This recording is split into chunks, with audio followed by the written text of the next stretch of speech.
Sans les milliardaires, serions-nous plus riches? Dans cet épisode, on va beaucoup parler d'argent, par un angle que je n'avais encore jamais vu. L'argent en tant que meilleure technologie inventée par l'homme. On va parler de son histoire, de ses évolutions, ses effets sur l'économie et la société, la planche à billets, l'inflation, ce qui se passerait si on venait à redistribuer l'argent des plus riches. C'est vraiment un épisode passionnant. Pour nous accompagner dans cette discussion assez technique, on reçoit Amaury Séché, expert en blockchain et économie, qui nous apporte son regard affûté sur la monnaie, l'inflation et le futur de l'argent. Bonne écoute et n'oubliez pas de vous abonner pour ne rien louper de nos épisodes bimensuels et aussi n'hésitez pas à laisser un petit commentaire, ça nous donne toujours un maximum de force. Maintenant, place au podcast, place à l'argent. Les gars, bonjour, team Martin, Amaury, bienvenue dans Charge Positive. Aujourd'hui, on va parler d'argent. Qu'est-ce que l'argent? S'il y a quelqu'un qui veut le définir, qui veut donner une première définition simplette, je suis tout de suite. Ah, on commence tout de suite dans le. On perd pas de temps, on rentre dans le lard, on rentre dans le l'argent. Oh non, Et bah, oh non. Allez, bon, d'accord. bah, à mon avis, Vite, rebondit. ça va être intéressant de débattre de définition, mais pour moi, l'argent stocke de l'énergie humaine.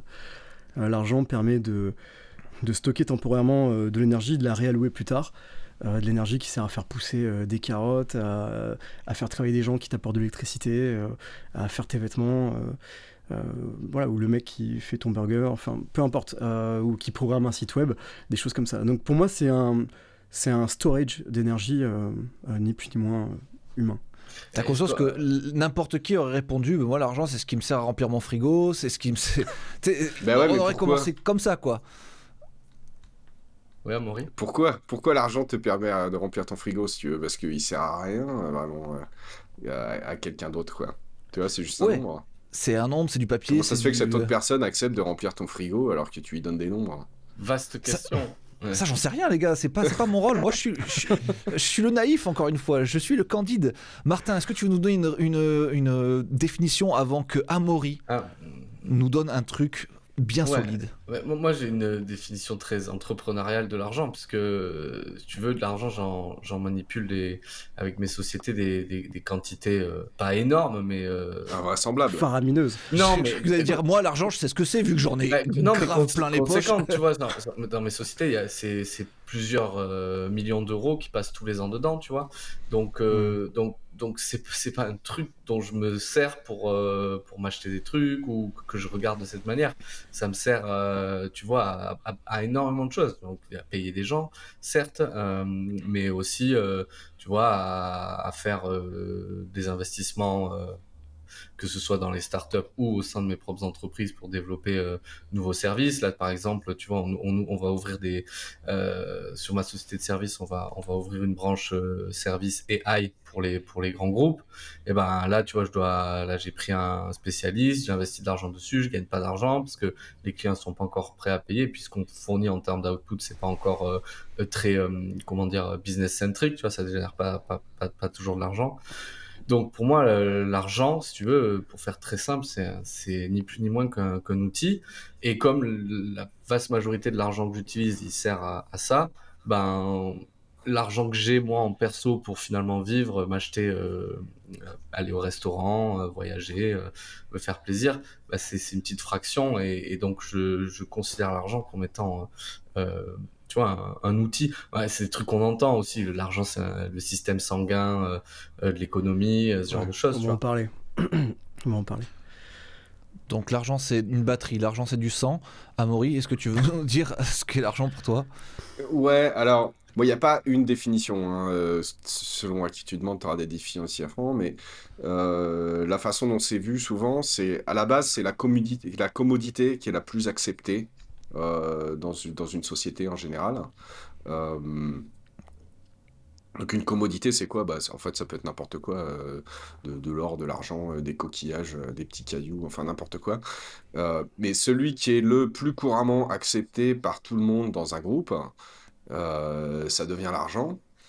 Et après, du coup, à cause de cette première propriété, en fait, ce qui fait qu'il devient de l'argent, ça devient un système de comptabilité. Ça veut dire que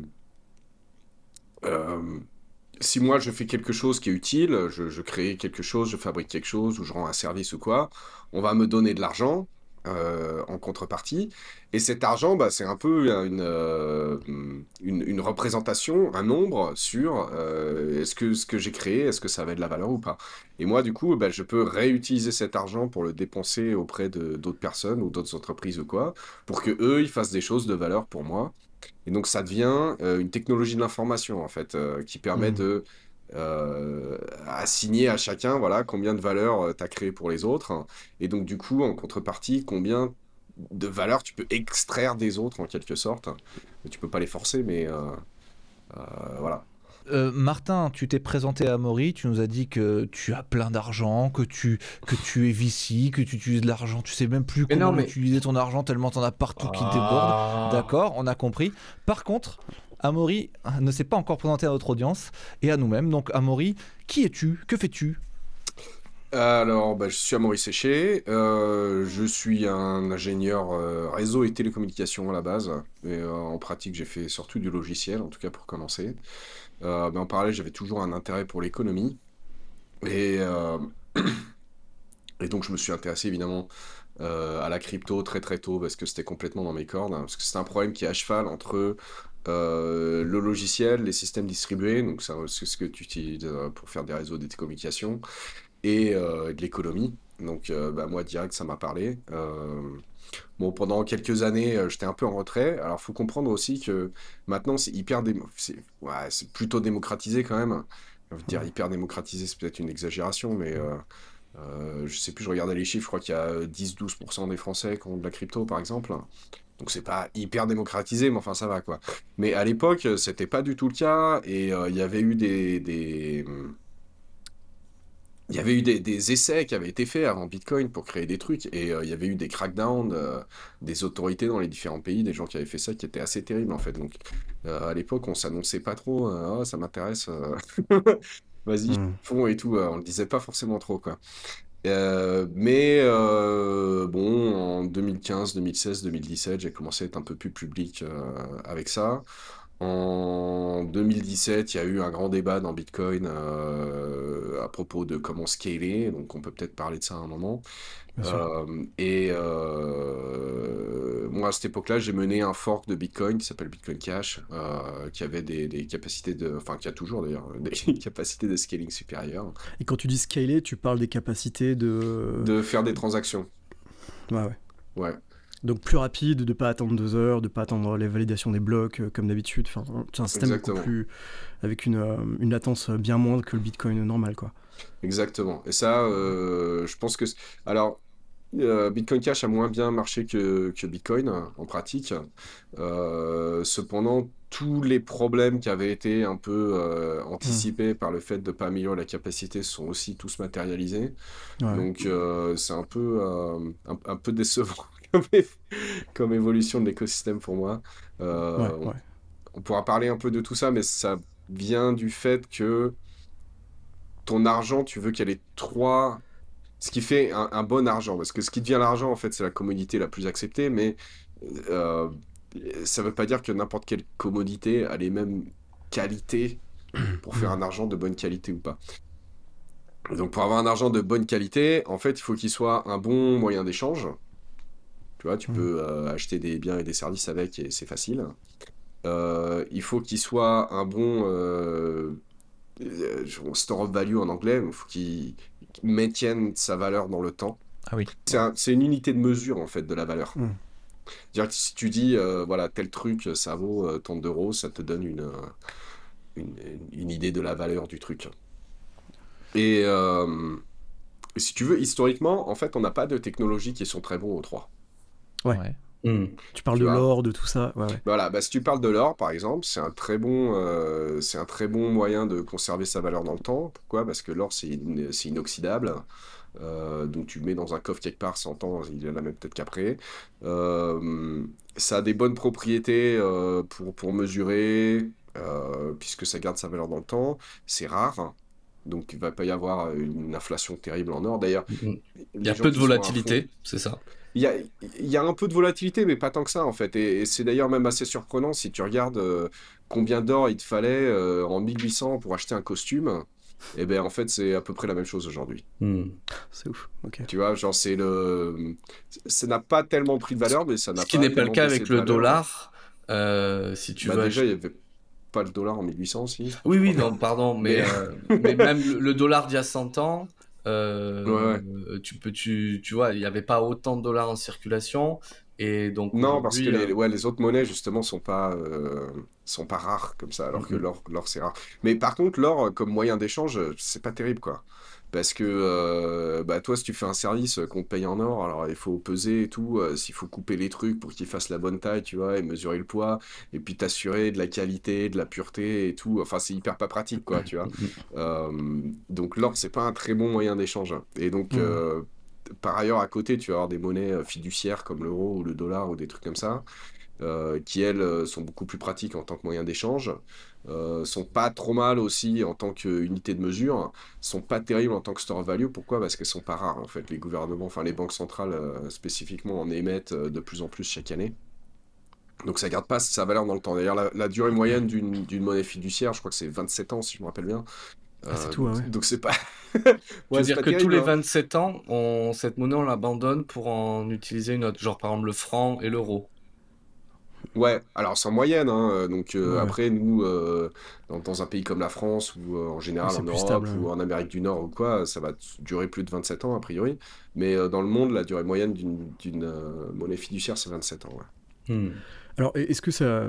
c'est intéressant parce que je trouve que tu parles de l'argent du coup comme presque comme d'un produit ou d'une technologie avec des features, tu vois. Et que pour l'instant, il n'y a que des compromis en fait. Et on voit bien que l'humanité, si tu veux, elle a dû inventer cette technologie, elle essaie de l'améliorer au fur et à mesure. Et que du coup, la forme finale, j'imagine que ce sera la crypto, puisque c'est des pure maths. Et donc, on Bah, devrait pouvoir ce que tu me dis, ça fait s'affranchir. penser à deux trucs, ouais. Donc ça fait penser à ce dont j'ai un peu parlé, pourquoi c'était aussi important pour moi que Bitcoin ait des capacités de scaling qui soient meilleures que celles qu'elles sont à l'heure actuelle. Pourquoi? Parce que en fait, Bitcoin, c'était la première technologie qui était très bonne sur ces trois propriétés de l'argent. Donc ça, c'est une évolution hyper majeure, en fait, hein. Une évolution technologique hyper importante et économique. Et quand la communauté Bitcoin a décidé que finalement le medium of exchange c'était pas si important, bah finalement ils se sont foutus dans la même catégorie que l'or. Que l'or, ouais. Alors bon, bah c'est toujours bien l'or, surtout que bon, ça a quand même le Bitcoin des propriétés supérieures à l'or de certaines façons, parce que tu peux l'envoyer à quelqu'un d'autre à l'autre bout du monde, alors que tu devrais shipper un container avec de l'or dedans, ça serait beaucoup plus compliqué. Mais dans un sens, c'est le même truc qu'avant en mieux.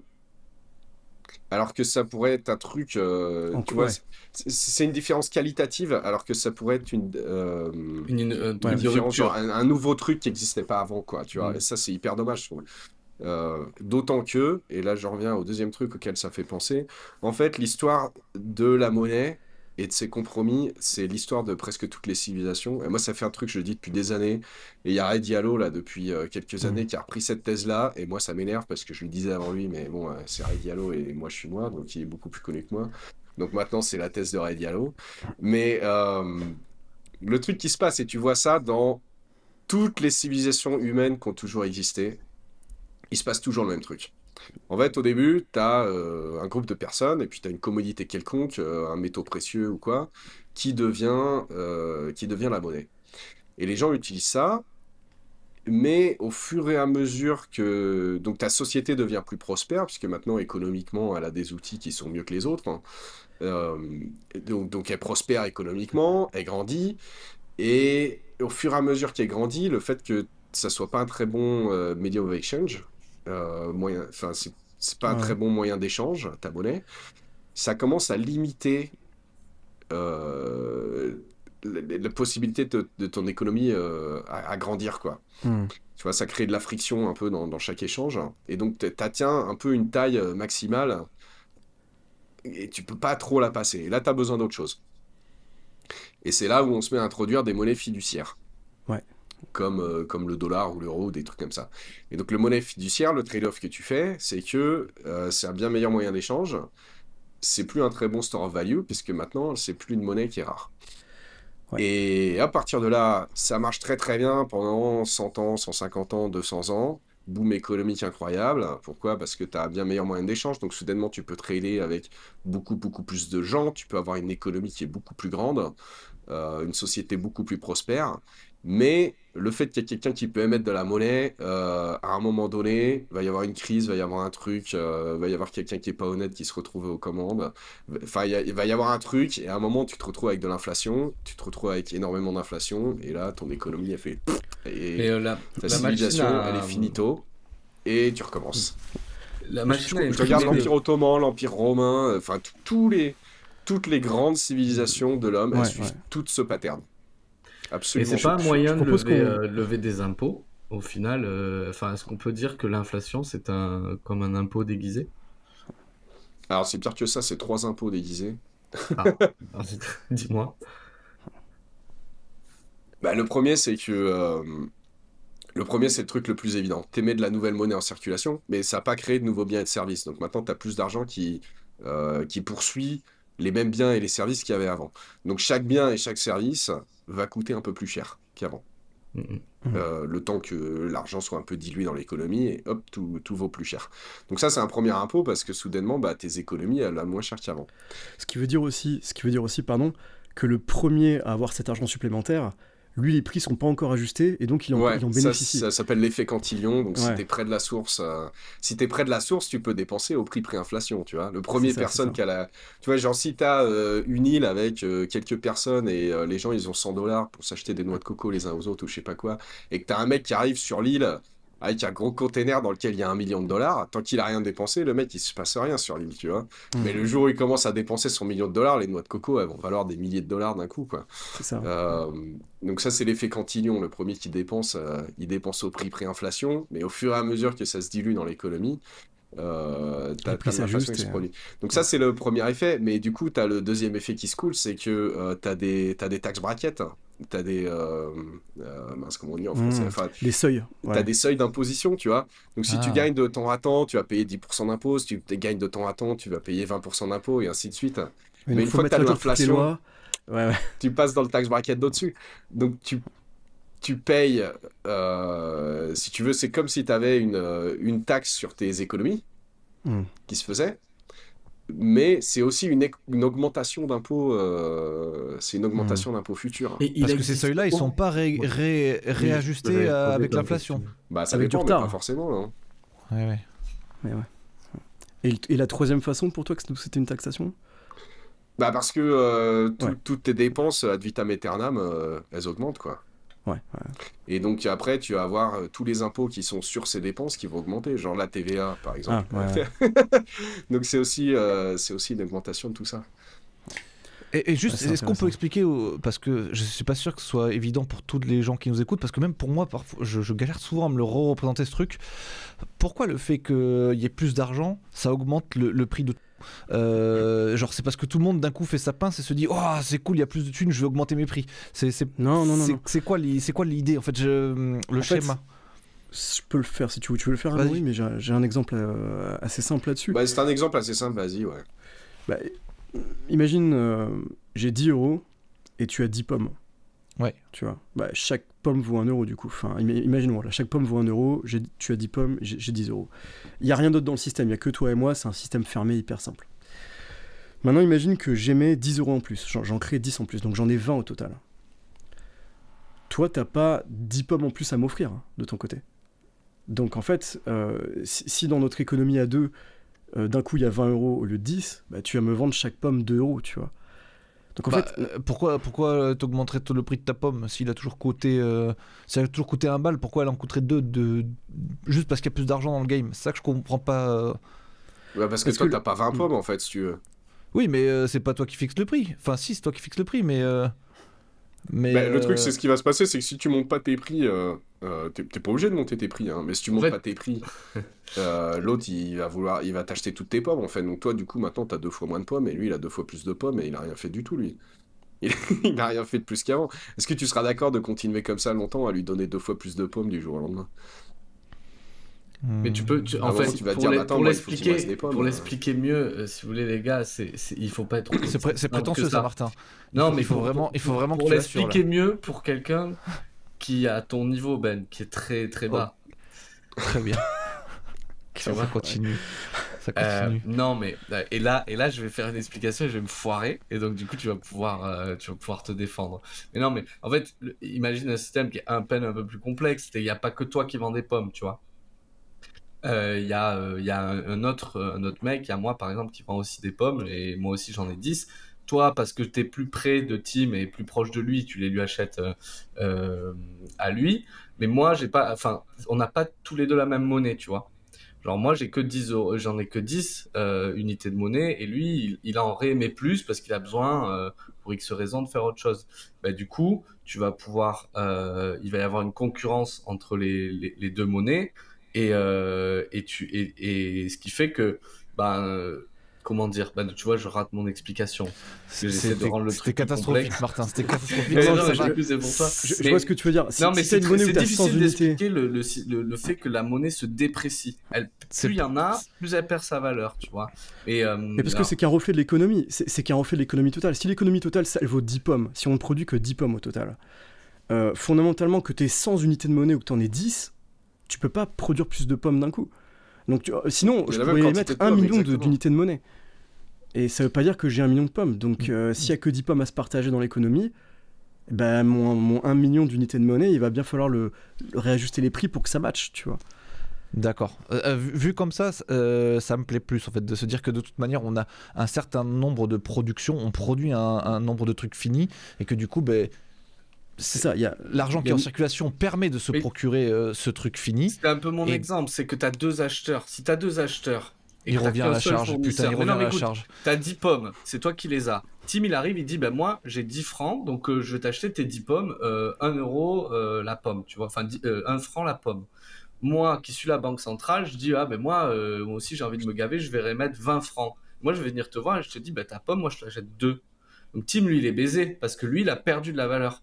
Parce que toi, tu vas me dire, of course, moi, toi, tu vas dire, oui, je vends à celui qui a 2 Moi, je vais vendre à celui qui a le plus. Et Tim, lui, du coup, qui, lui, n'est pas émetteur, qui n'a pas la capacité d'imprimer de l'argent, alors que moi, je l'ai, lui va perdre de la valeur, pas toi. Toi, tu vas en gagner. Mais donc, après, s'il y a plusieurs vendeurs lui, il n'en gagne de pas pommes, non plus, en fait, parce que maintenant, il a 2 euros, mais ces 2 euros, ils valent ce que les 1,50 valaient avant. Ouais, c'est ça. C'est ça. Et ouais. Donc oui, c'est ça. Donc là, avec vos exemples de pommes et de 10 balles et de planches à billets, vous pensez que tous nos auditeurs vont capter hyper bien comment fonctionne cette dépréciation de l'argent. Bon, après, est-ce qu'Amaury, t'avais une meilleure façon, t'avais en tête peut-être une façon un peu plus claire de le présenter, mais... ouais, non, pas tellement, en fait. C'est assez difficile. C'est assez difficile, cette question-là. Spécialement parce que ce qu'on raconte là en plus c'est pas vrai. C'est pas vrai. C'est une simplification énorme, bien sûr. C'est une simplification parce que ce qui importe c'est pas la quantité d'argent qu'il y a, c'est la quantité d'argent qui est en circulation et à quelle vitesse elle circule. Ouais. Donc le vrai phénomène est encore un peu plus compliqué. C'est PV égale MQ si les gens veulent regarder l'équation qui définit ça. Mais c'est quand même l'idée de base, c'est-à-dire que plus t'as d'argent en circulation en fait et plus du coup t'as une quantité importante d'argent qui chasse les mêmes biens et services. Et du coup, chaque bien et service appelle une somme plus importante. J'aime bien encore une fois cette idée. Cette idée de... Il y a un nombre fini de biens et de services, et donc l'argent en circulation va s'adapter en fait à cette quantité de services. Alors il n'y a pas un nombre fini, peut-être l'année prochaine, il y aura plus de biens et plus de services. Bien sûr. Mais c'est pas parce que tu imprimes de l'argent qu'il y a plus de biens. En fait, l'argent que tu as imprimé, le nouvel argent que tu as mis en circulation, il n'a pas créé de biens et de services. Donc à ce moment-là, quand tu fais cette opération, ça augmente le prix des biens et des services. Je trouve ça hyper intéressant parce que ça montre bien que l'argent est une sorte de fiction collective. Tu vois, on s'est mis d'accord sur quelque chose. Mais cela dit, c'est à la base censé refléter une vraie réalité économique, tu vois, de la production totale. Et de comment cela loue via cette espèce de proxy qu'est l'argent entre-temps. Et donc si ce proxy, d'un coup, il reflète pas la réalité économique derrière, t'as des inflations de fou, et c'est ce qui fait que t'as des pays où l'argent perd 90% de sa valeur par an, tu vois. Donc quand l'argent n'est pas bien calibré sur la réalité économique, l'argent vaut de moins en moins, ou enfin en tout cas se retrouve avec des sortes de chocs sismiques derrière pour se réajuster, se recalibrer. En fait, on peut pas tricher l'économie, quoi. L'économie, elle est ce qu'elle est, c'est la production totale. Et après, derrière, c'est le problème, c'est que cette fission collective, elle marche que s'il y a du trust entre nous tous, que s'il y a une vraie confiance. Mais c'est pour ça que lorsqu'il y avait les accords de Bretton Woods à l'époque, c'était indexé sur l'or au moins. Mais depuis qu'on a arrêté ça dans les années 70, enfin peut-être tu ne seras pas d'accord, je sais pas, Amaury, mais depuis qu'on a arrêté ça dans les années 70 et que l'État peut se permettre d'émettre de l'argent en rab, du coup l'économie maintenant, elle est... Enfin, elle est moins fiable Bretton globalement. Woods, Alors, j'ai envie de dire oui et non, parce que c'est écoute, probablement... la loi a été changée pour matcher la réalité, probablement plus que... D'accord. tu vois, on émettait déjà... Parce que, en fait, si t'émets juste l'argent qui correspond à l'or que t'as en réserve, t'as des problèmes de liquidité horribles qui se posent. D'accord, ouais. Donc ça, c'est un truc qu'on fait... Ça, c'est un truc qu'on fait depuis longtemps, d'émettre plus que ce que t'as en réserve. T'es plus ou moins obligé de le faire, sinon t'as des problèmes de liquidité terribles. Donc, les accords de Bretton Woods, ça met surtout ça sur le papier et c'est dit, bon, en fait, on le fait tous, donc c'est peut-être temps d'arrêter de prétendre... Ouais. d'arrêter de prétendre qu'on le fait pas et puis on le fait vraiment et puis voilà quoi. Mais Mais donc, tu vois, dans la il y a fiction... un intérêt Pardon. est-ce qu'il y a un intérêt à imprimer de l'argent, donc à avoir ce système fiduciaire qui permet de décorréler tu vois, de quelque chose qui est physique comme l'or, l'argent. Parce que là, quand on discute, on a l'impression que ça n'a pas d'intérêt comme mécanisme, ou que c'est une connerie, ou que ça sert qu'à lever des impôts, ou que ça sert à tricher, etc. Ce que ça peut avoir des effets pervers, mais je crois pas que ça n'ait pas d'intérêt. Donc pourquoi faire ça? Et tu le dis parce que tu as des problèmes de liquidité, mais ça se traduit comment pour expliquer ça? Ouais, alors Ma question est ça c'est bête. une question. Genre on peut faire, ouais non mais on peut faire tout un podcast sur cette question Ah, parce shit. qu'en plus les gens sont pas d'accord du tout. T'as différentes écoles économiques qui vont te donner des réponses complètement différentes à cette question. Si t'es keynésianiste, tu vas dire... Si t'es qu'évidemment keynésiste, tu vas dire c'est génial. Si t'es Voilà. école autrichienne, tu vas dire c'est une sombre connerie. Il y a vraiment il y a beaucoup de réponses différentes. C'est pas une question qui est hyper tranchée dans le monde économique à l'heure actuelle. Maintenant, le truc, c'est que vraiment, le truc important, et pourquoi ça se passe, tu peux dire c'est bien, c'est pas bien, c'est machin, de toute façon, ça va se passer. Pourquoi? Parce que les alternatives, c'est pas des bons moyens d'échange. Donc déjà, là, t'es obligé. Et après, ce qui se passe, pour donner un exemple concret sur la liquidité, alors sur le système moderne, c'est un peu plus compliqué parce que on est très financiarisé, il y a des couches sur des couches sur des couches. Mais si tu reviens, parce que chaque couche, en fait, est ajoutée pour résoudre le problème de la couche d'avant.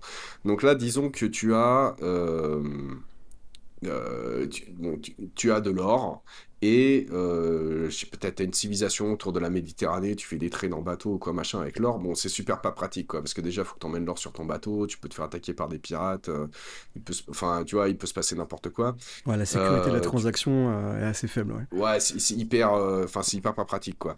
Donc ce que tu vas faire, c'est que tu vas avoir quelqu'un de confiance, tu vas stocker l'or dans son coffre.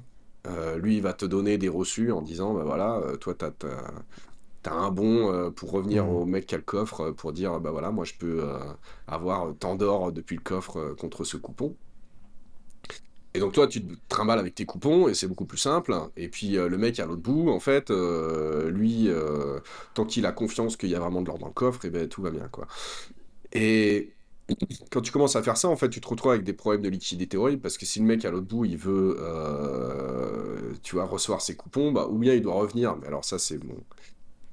Tu vois, si t'es en bateau sur la Méditerranée, ça peut prendre 2 semaines ou je sais pas, tu sais, avec des bateaux à voile. Et puis c'est pareil, tu peux te faire attaquer par les pirates et tout. Bon, bref, c'est pas pratique, quoi.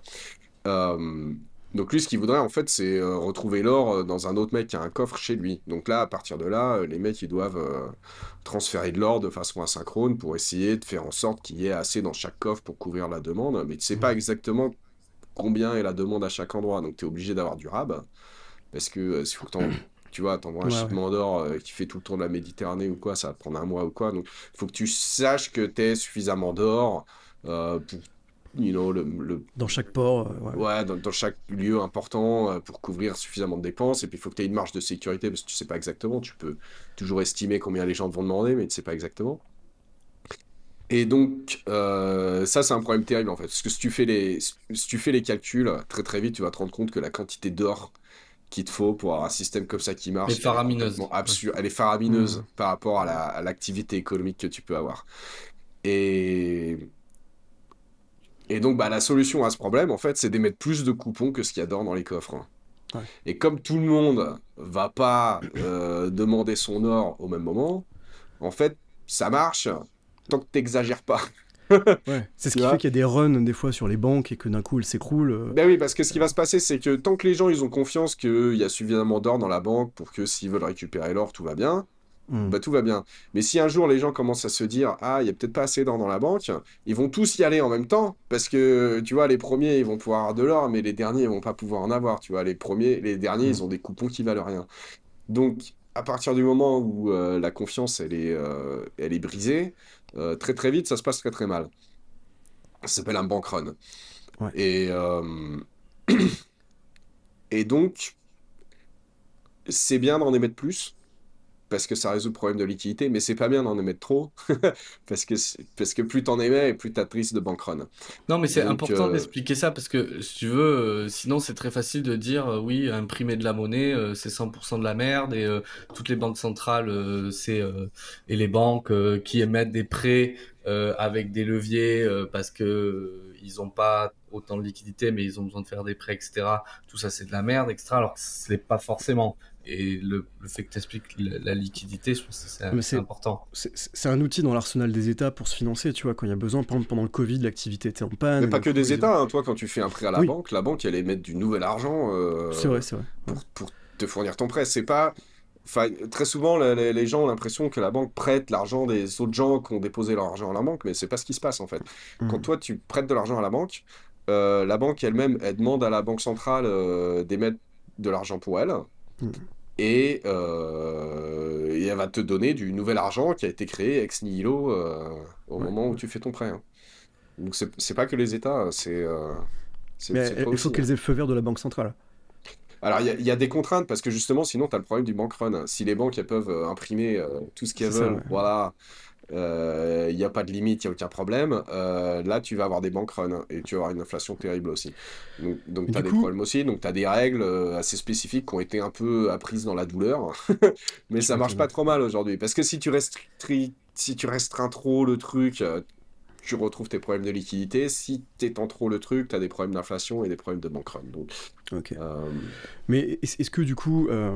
les émissions énormes d'argent qui ont été faites, par exemple, je crois que le dollar, il y a eu 40% de dollars qui ont été mis en circulation dans les dernières années, de dollars en plus, je veux dire, que ce qu'il y avait. Est-ce qu'on n'atteint pas la limite d'un peu de ce système aussi, quoi ? Est-ce qu'on n'est pas en train de déconner, ou est-ce que ça a l'air de tenir pour l'instant ? Toi, quel est ton diagnostic là-dessus ? Ouais, c'est assez bizarre. C'est très difficile, en fait, parce que la situation dans laquelle on est par rapport à ça, c'est inédit dans l'histoire. D'accord, voilà, ouais. C'est complètement inédit. Donc après, t'as plein de gens qui ont des théories différentes, mais en vrai, on est dans une situation au niveau de la monnaie qui est complètement inédite. Donc c'est très très difficile d'avoir... Si jamais, est-ce que ce serait pas le genre d'événement qui pourrait... Enfin, en tout cas, si jamais on y voit des répercussions catastrophiques dans les années à venir, est-ce que c'est pas le genre d'événement qui pourrait pousser justement à l'adoption de la crypto éventuellement, c'est-à-dire à la prochaine technologie pour stocker de la monnaie, la dépenser, la faire circuler. Parce que si j'ai bien compris quelque chose, du coup la crypto, elle est forte dans les trois trucs. On lui fait confiance, on peut pas en imprimer comme on veut à foison, et je sais plus quoi. Et ça permet d'acheter vite. Enfin, je sais plus ce que c'est. Ouais, c'est pratique quoi. Et donc, du coup, si la monnaie d'avant marche plus, est-ce que la civilisation s'écroule complètement, comme tu le disais, que c'est toujours des cycles, Justement, c'est là où c'est génial. Moi, c'est le truc qui me fascine dans la crypto, c'est que justement là, ce cycle-là qui s'est toujours passé dans l'histoire de toutes les civilisations, aujourd'hui, il y a une technologie qui n'a jamais existé avant dans aucun de ces oxydes qui change la donne. Alors après, qu'est-ce qui va se passer en pratique à voir. Ouais. Est-ce que la sauce elle va prendre ou quoi, mais c'est intéressant de voir que ce cycle il se produit parce qu'il y a une limitation technologique et qu'aujourd'hui on a une solution à ce problème. Mais ça c'est hyper fascinant. J'aimerais bien qu'on aborde ce côté technologie. Enfin, pour moi, c'est important que les gens voient l'argent comme une technologie humaine qu'on a inventée et la technologie peut-être une des plus répandues dans l'histoire de l'humanité. C'est-à-dire que quand j'étais enfant, moi je me demandais évidemment pourquoi on fait pas juste du troc, tu vois, pourquoi on n'échange pas juste du poisson contre des œufs, du pain contre je sais pas quoi. Et C'est hyper tu pas sais, pratique. voilà, cette vision très naïve, tu sais, quand t'es enfant et tu dis mais pourquoi il y a de l'argent? Parce que l'argent ça a l'air d'être mal, les adultes ils disent ouais l'argent il y en a marre, le fric.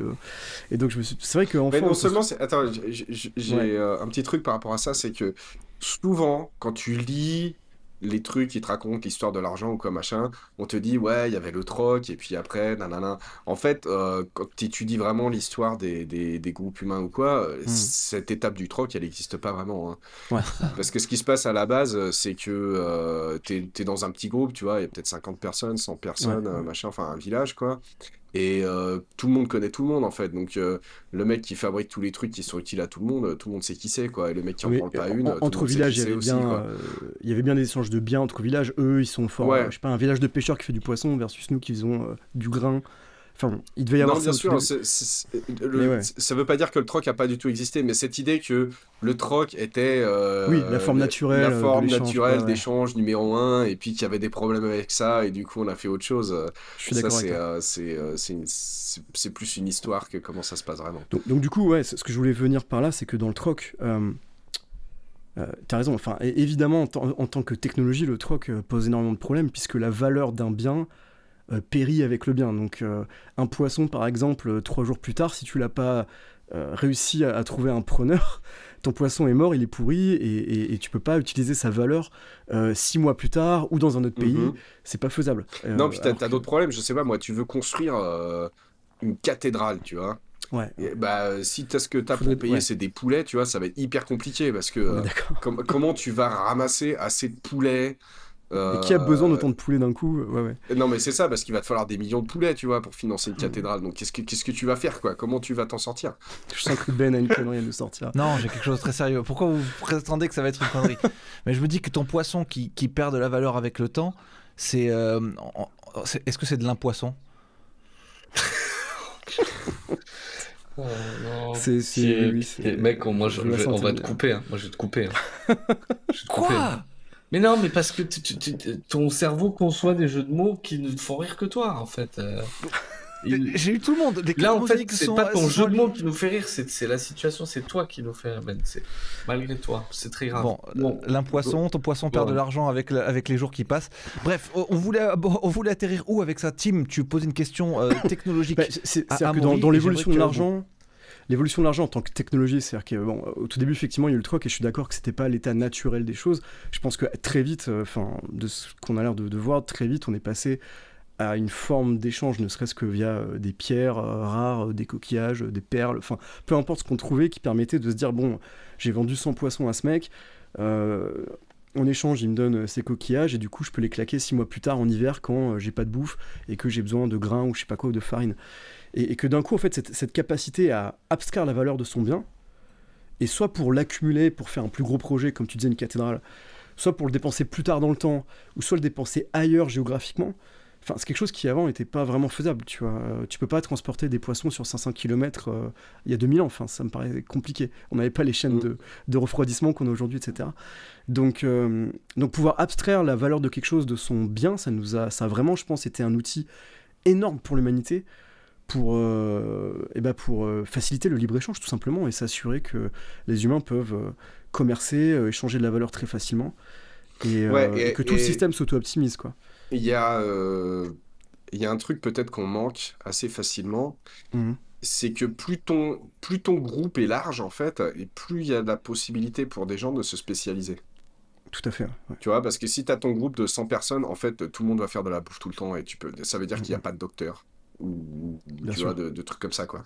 Euh, Pourquoi? Parce que si chaque personne, tu vois, si ça prend 90% du temps d'une personne de faire la bouffe nécessaire à vivre, bon, bah, avec ces 10% de rap, tu fais pas grand-chose, en fait. Mais si tu as 10 personnes qui font de la bouffe, et ben soudainement, tu as une personne qui peut faire autre chose, tu vois. Mhm. Et, et donc, c'est pour ça que c'est important d'avoir un système économique qui est le plus large possible, parce que ça veut dire que tu as des gens qui peuvent faire des trucs de plus en plus spécialisés, quoi. C'est Mhm. pour ça que tu peux avoir, je sais pas moi, tu te casses un os, tu vas avoir un radiologue Ça, mais il faut que tu aies une économie absolument gigantesque pour pouvoir aller Oui. voir un radiologue, tu vois, parce que pour qu'il y ait suffisamment de surplus, pour qu'il y ait un mec qui passe juste son temps à faire des radios et à les regarder et à dire ce qui va pas, enfin, tu vois, c'est... Ouais, ouais. c'est Ou même des chirurgiens, mais de la main, ou juste ouais, c'est ça. Ouais, c'est fou, ouais, t'as raison. Et Donc, comme quoi, l'argent, c'est l'outil principal de l'expansion des sociétés, des cultures et des technologies. Parce que ouais, avoir un sinon, argent de bonne qualité, c'est absolument indispensable pour avoir un groupe d'humains, en fait, qui participent dans le même système économique qui est plus large, ce qui permet d'avoir des gens qui se spécialisent de plus en plus dans des tâches, et donc d'augmenter le niveau de vie de tout le monde aussi, parce que tu vas pas voir le radiologue tous les jours, tu vois, tu vas voir le radiologue une fois tous les quelques années quand tu as un truc. Ça veut dire qu'il faut qu'il y ait des milliers de personnes qui aient besoin d'une radio, en fait, pour soutenir le business d'un radiologue. Donc il faut que tu aies un groupe économique vachement grand.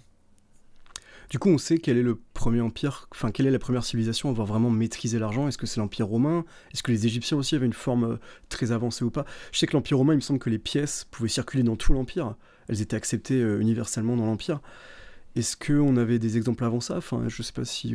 En Chine, ils avaient rien de similaire. Ils n'ont pas été super précurseurs Ouais, sur en les Chine, lois et tout. ils ont eu Sur... des trucs aussi, mais je saurais pas te dire D'accord. quel est le premier exactement, mais D'accord.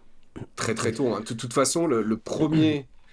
C'est le premier texte qu'on a, c'est un ledger monétaire. Le premier, enfin l'écrit le plus vieux ouais. qu'on a de l'humanité, c'est un Ça ledger montre, monétaire. c'est intéressant. Donc voilà. Ok. C'est, Du coup, parce que pour revenir à la technologie, je voulais arriver au next step de ça, mais on voit bien qu'on est passé au tout début de... Enfin, on a physicalisé l'argent, c'est-à-dire que cette idée de valeur abstraite au tout début, on l'a assignée à des objets physiques qui certes étaient plus durables que du poisson. Donc que ce soit un coquillage au début ou des pierres, et puis au fur et à mesure on a eu des métaux, et puis après on a eu des billets, et en fait on se rend compte que finalement l'économie, enfin l'argent en tout cas, pardon, l'argent qui est cette couche par-dessus l'économie, l'argent c'est qu'une couche d'information finalement. Et que donc c'est assez logique que la destination finale de l'argent doit devenir purement de l'information, donc la crypto... Donc c'est la première technologie de l'information, l'argent. Voilà. Ouais. Donc la destination pour moi de l'argent, c'est assez logique que ça finisse par le numérique. Ouais, parce que il y a un autre aspect. C'est une technologie de l'information beaucoup plus importante que ce qu'on suppose et que ce qu'on a parlé jusque-là, parce que ça permet de coordonner les supply chains. Complètement. Tu vois, parce que je vais reprendre l'exemple du radiologue. Pour qu'un radiologue puisse faire une radio, il faut déjà que tu aies une machine à radio, tu vois. Et ça veut dire que tu as des cellules qui émettent des rayons X. Je sais même pas comment on fabrique ça, mais il faut faire ça. Tu as des bobines électriques, des aimants, enfin, tu as tout un tas de trucs là-dedans. Je sais même pas ce qu'il y a là-dedans. Il y a sûrement des milliers de composants dans cette machine. Chacun de ces composants, il faut des ressources naturelles pour les fabriquer, tu vois. Parce que ta bobine, il faut du cuivre. Ça veut dire qu'il faut qu'il y ait un mec qui sache comment creuser du cuivre et puis raffiner les minerais et compagnie. Et là, il y a des produits chimiques et comment tu les obtiens et machin. Donc, pour fabriquer le truc, il y a des milliers et des milliers et des milliers de personnes qui font des tâches différentes et qui ont des savoir-faire différents. Et en fait, d'ailleurs, il y a un truc intéressant comme ça. Il y a un mec, il y a quelques temps, qui a fait une vidéo pour se faire un sandwich à partir de rien. Tout à fait. Vois, genre, il se fait un sandwich au poulet avec des tomates et de la salade ou quoi, mais c'est lui qui fait pousser le grain, il le broie pour faire de la farine, il fait son pain pour faire son sandwich, il fait pousser ses tomates, il fait machin, il fait grandir ses poulets. Et tout. Et ça lui prend 6 mois pour faire le sandwich, et ça lui coûte, je sais plus, plusieurs centaines de dollars, je crois, un truc comme ça. Et son sandwich, à la fin, il est pas génial. Il est claqué. Ouais, non, c'est un sandwich de merde.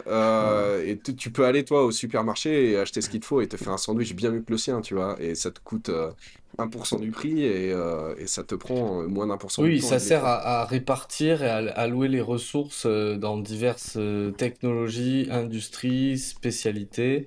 Et quand tu les remets en haut, ça te coûte très très peu en réalité pour l'utilisateur final d'avoir accès à une radio. Ça permet d'optimiser. Et pourquoi ça permet d'optimiser? Parce que en fait, les prix vont s'adapter en fonction de l'offre et la demande.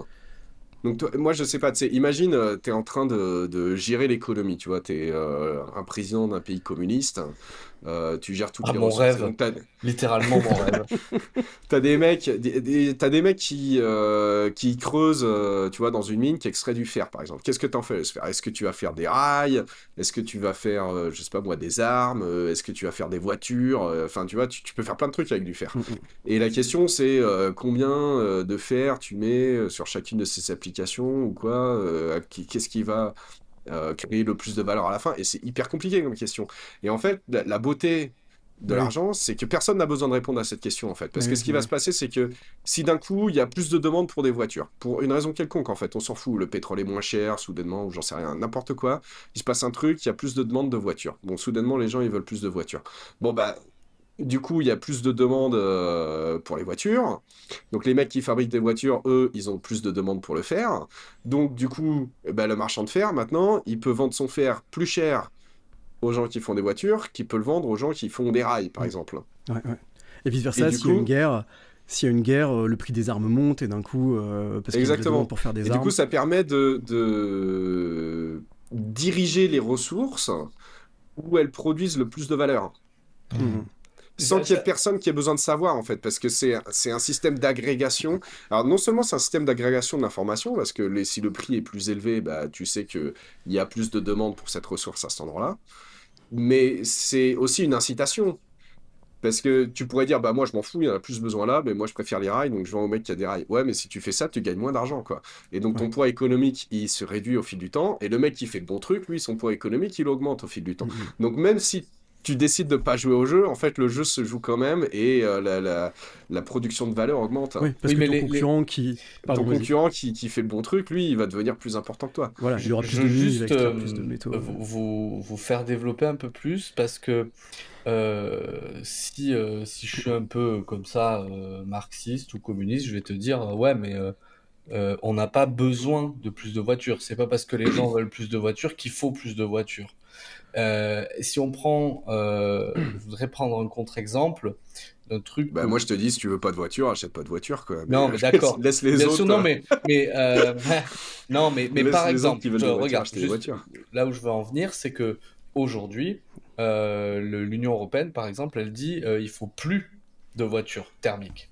Ou Mhm. je vous force à, enfin, je vous mets des règles et des normes qui font que du coup, bah, en fait, on détruit l'industrie, les industries automobiles françaises, Renault et autres. D'ailleurs, tout en plus venant râler parce que ça détruit des emplois, mais c'est l'État Après, lui-même c'est une qui... honte, Michelin ferme ses usines et tout, ouais, ouais, parce que les Oui. gens vont acheter des pneus pour mettre dans leur salon. Donc, ce que je veux dire, c'est que est-ce que les forces de l'argent sont, comment dire, forcément et infiniment bénéfiques, ou est-ce que les forces de l'État et de la planification sont meilleures? Bon, moi, je Non. pense que c'est de la merde, la planification. Enfin, tu vois où je veux en venir, Tim? C'est juste... Ouais, ouais, je vois. Alors, je te dirais pas, cette idée qu'elles sont infiniment bénéfiques,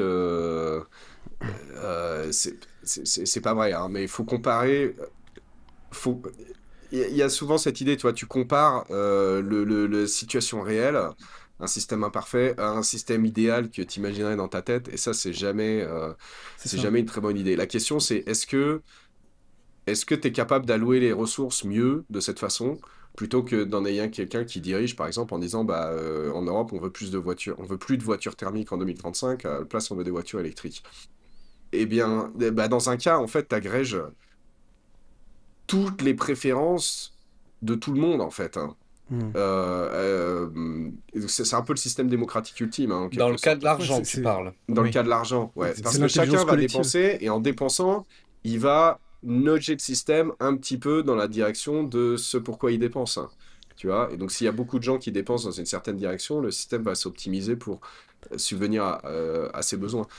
Alors, je suis tout à fait d'accord, pardon, et si je me permets, pardon, je trouve ça intéressant parce que c'est un truc auquel je voulais arriver, c'est que pour moi, l'argent est une forme de vote. C'est exactement ce que tu disais là à l'instant. Ouais.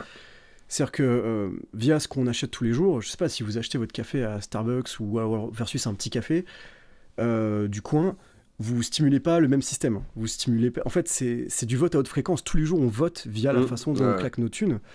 Et, Comme disait Coluche, et il suffirait qu'on n'achète pas pour que ça se vende pas, quoi. bah oui, mais par exemple, je vois souvent les gens qui disent ouais, les milliardaires en ce moment, ils mettent tout dans l'IA, ils forcent l'IA. Mais je vois des gens qui râlent de ça, qui ont l'impression que tout ça c'est artificiel et que c'est une bulle qui est fausse. Mais si elle est fausse, cette bulle, elle va crever, elle va éclater. Je rappelle Et que tous ces à un gens-là, ils moment, vont perdre plein d'argent. Et voilà, et à un moment, une bulle, par exemple, c'était il y a quelques années, il y avait le métaverse, tu vois, Zuckerberg qui investit des milliards et des milliards dans le métaverse.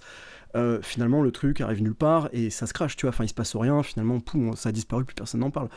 Donc, si tu veux, à côté de ça, l'IA, c'est par exemple ChatGPT, c'est un des systèmes qui a une vitesse d'adoption assez rapide, ouais. extrêmement élevée rapide, dans l'histoire de la technologie. Ouais. Donc, il y a une vraie demande, tu vois, il y a quelque chose de réel derrière. Donc, je trouve ça intéressant parce que ça montre bien le vote, quoi. Ça montre bien le désir et le besoin. Il y a des gens qui se servent de l'IA et même ceux qui pensent que c'est pas vrai. Bah, et pour revenir là-dessus, les milliardaires qui investissent ou bien dans le métavers ou dans l'IA ou comme machin, en fait, ce qu'ils essayent de faire, c'est qu'ils essayent d'anticiper. Exactement. Ils essayent d'anticiper qu'est-ce que les gens vont vouloir demain pour le produire aujourd'hui. Et s'ils arrivent à anticiper bien, ils gagnent de l'argent. Et s'ils anticipent mal, ils perdent de l'argent. Mais encore une fois, c'est pas du tout mes opinions, mais les gens pourraient vous rétorquer de dire bon, mais tout cet argent là, c'est 500 milliards. Même si c'est de l'argent privé, il faut quand même comprendre que l'argent qui est investi dans les nouvelles technologies ou là-dedans, c'est majoritairement de l'argent d'investisseurs privés. Mais on pourrait vous dire, oui, bah, pourquoi pas prendre... On a déjà une civilisation super, on n'a qu'à prendre tout cet argent-là qu'on va mettre dans les IA ou dans les voitures électriques ou dans que sais-je, et on va le distribuer à tout le monde. Et du coup, tout le monde sera méga heureux parce que tout le monde aura plein d'argent. Non, tout le monde sera méga pauvre parce que tu auras une inflation de malade mental. C'est ça.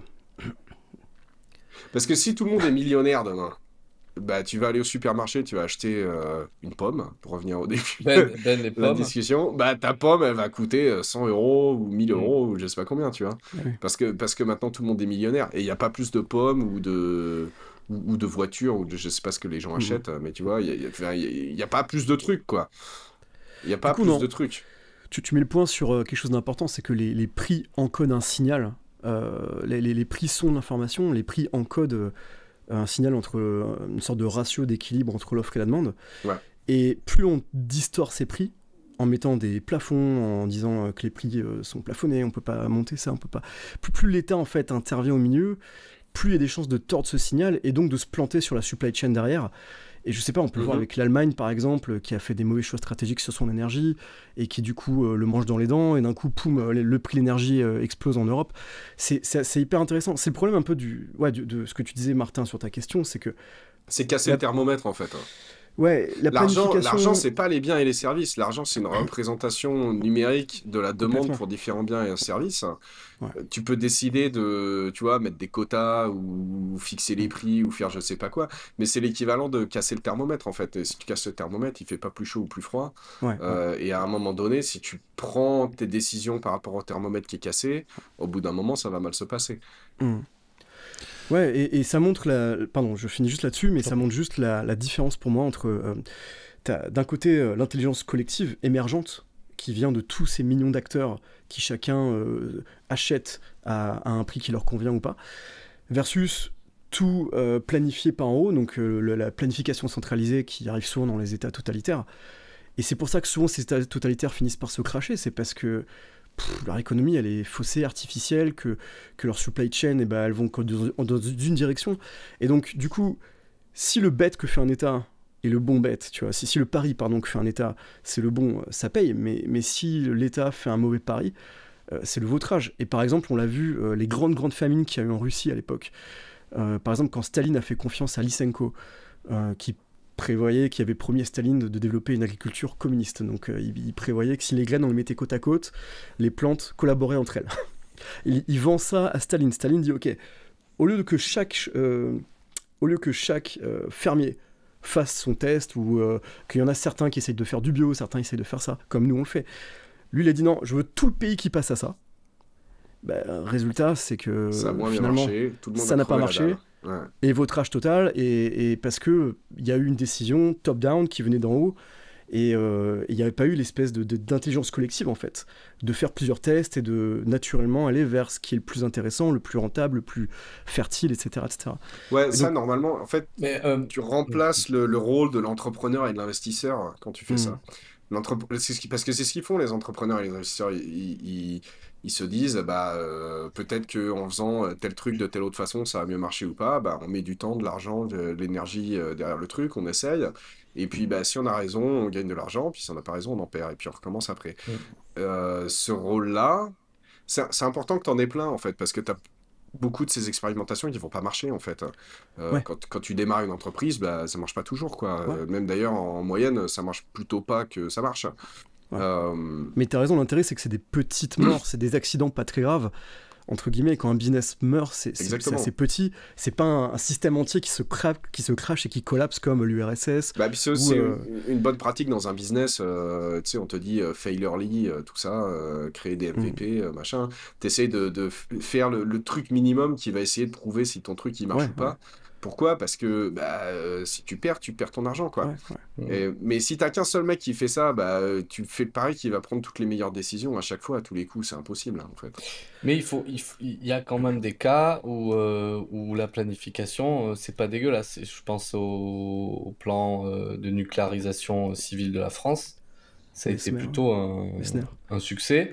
Et au final, même si c'est beaucoup d'argent privé aux États-Unis avec l'IA, il y a un fort sponsoring de l'État. Donc il y a... Ouais, alors.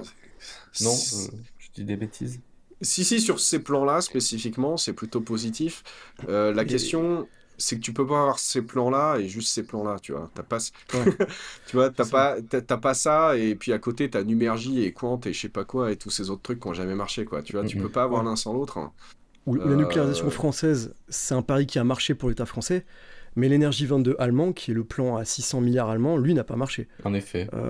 Ils n'ont pas réussi à faire ce qu'ils voulaient, donc ça montre bien Bah, que non la seulement ça n'a pas planification- marché, mais c'est pire que s'ils avaient rien fait, quoi. Oui, voilà, Genre, les mecs auraient rien fait pendant 10 ans et ça aurait été mieux que s'ils avaient dépensé 500 milliards. Et les gars, depuis tout à l'heure, je vous écoute patiemment parler de l'argent, dire à quel point c'est trop stylé, que c'est genre giga bien fait, que c'est l'outil du siècle, c'est la techno de malade, etc. Mais comment vous expliquez, du coup, que cette technologie folle autorise des gens milliardaires qui sont pétés de blé à ne plus savoir quoi en faire à la mort, et des gens qui galèrent à s'acheter ces fameuses pommes dont on parlait tout à l'heure. Comment ce système permet ça? Qu'est-ce qui se passe? Pourquoi il y a des milliardaires? Alors, je vais essayer de répondre un peu à cette question, mais on a vu que l'argent, en fait, c'est un ledger. Donc, ça permet d'assigner où est-ce que la valeur a été créée, si tu veux. Un ledger, tu l'as déjà employé tout à l'heure, mais je suis pas sûr que tout le monde ait le terme. Un ledger, qu'est-ce que c'est? Bah, c'est juste un livre d'entrée, tu vois, avec... C'est un c'est registre. comme un relevé de banque, quoi, si tu veux, c'est un registre. registre. Ouais, Alors, d'accord. je crois que registre, c'est le mot correct en français, en fait. Donc, ça indique, voilà, qui est-ce qu'il y a dans l'économie et combien ils ont d'argent, quoi. Simplement. Donc, ben, l'argent, il est fait pour se déverser un peu vers là où la valeur, elle est créée. Et en gros, tu as deux types de personnes qui vont se mettre à recevoir énormément d'argent dans ce système. Ça va être des gens ou bien qui créent énormément de valeur pour quelqu'un, ou des gens qui créent de la valeur, mais pour des milliards et des milliards de personnes. Par exemple, pourquoi Jeff Bezos est l'un des hommes les plus riches du monde? Bah parce qu'il a créé Amazon et qu'on achète tous des trucs sous Amazon et qui permet à littéralement des milliards de personnes dans le monde d'avoir des biens qui arrivent chez eux en un jour parfois, pas toujours, mais en tout cas très rapidement, avec un catalogue absolument invraisemblable. Et donc, tu peux te dire, bah ouais, mais enfin, tu vois, je sais pas moi, le pompier qui va venir me sauver s'il y a un incendie, il m'apporte beaucoup plus de valeur. Comment ça se fait qu'il n'est pas plus riche que Jeff Bezos?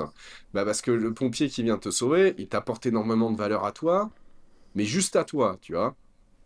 Donc, c'est bien, mais Jeff Bezos, il t'apporte beaucoup moins de valeur que le pompier à toi, c'est clair, que le pompier qui va te sauver si ta maison est en flamme, mais il fait ça à des milliards de personnes. Donc, tu as cette somme beaucoup plus petite, mais multipliée par 1 milliard de personnes, ce qui fait qu'il y a énormément d'argent qui va vers Jeff Bezos. Et donc c'est tout simple, enfin c'est le mécanisme. Après, je sais pas la question pourquoi, ça peut être aussi est-ce que c'est juste ou quoi machin, mais en tout cas la question pourquoi, par quel mécanisme il se passe qu'il y ait des gens qui amassent énormément d'argent comme ça, et ben parce qu'ils ont créé un système qui apporte de la valeur à énormément, énormément, énormément de personnes dans le monde. Alors, juste un truc, parce que il y a milliards et milliards. Jeff Bezos, sa fortune, elle se compte principalement en stock, en actions et donc en valeur de marché. Je précise que si Jeff Bezos... Oui, il n'a pas un compte en banque chez Bank of America avec 1 milliard, monsieur Bezos.